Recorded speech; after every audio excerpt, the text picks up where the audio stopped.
For most people, game mechanics are what the rules of the game are. But in game development, we take the definition of game mechanic a little bit further. And what we're talking about is we're talking about a game mechanic where a player is doing something and taking some sort of action. And that action is different conceptually from other actions. So if we're going to break down Portal, for instance, we have several gameplay mechanics that are common to many first-person shooters. We've got up, down, left, right movement for the keyboard and mouse. We've got free look, we've got firing a weapon, we've got jumping, we've got gravity. A lot of those elements in that game were very similar to every other video game. But they had a mechanic in there in which you could create a portal and you could go through that portal and out the other side.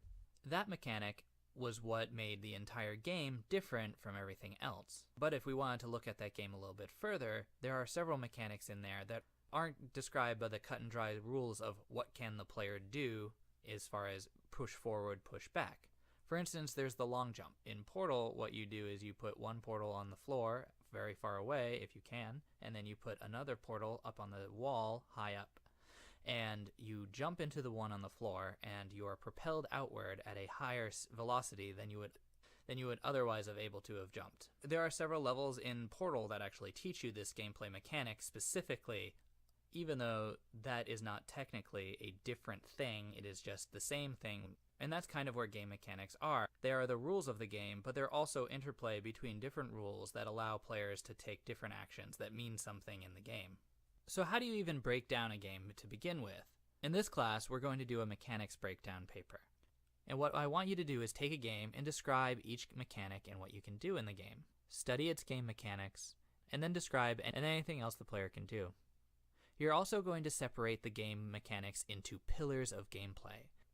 Pillars of gameplay is a popular concept in game development in which we separate rules, which are the stones that we build a pillar out of. Each pillar is a conceptual idea of what you want the game to be. So for instance, you might have a game that's strategic, time-based, and historical. Now, historical is not exactly a game mechanic, but what you can do is support your historical theme with game mechanics. So for instance, if this was a World War II game, perhaps you would want to represent historical gameplay with historically loading weapons. So you would want to get your system designer to figure out what the general load time was for a Garand or something of that nature. So what you're going to do is backwards engineer your gameplay mechanics and figure out what gameplay pillars they had. I also want you to write a little section that describes the game, holistically. So if I hadn't played it, you would be able to describe what it is to me. Another great way to think about game mechanics is to try to explain to a person what a game is without giving away any key characteristics of the game's visual elements or of the name of the game. So how would you describe God of War?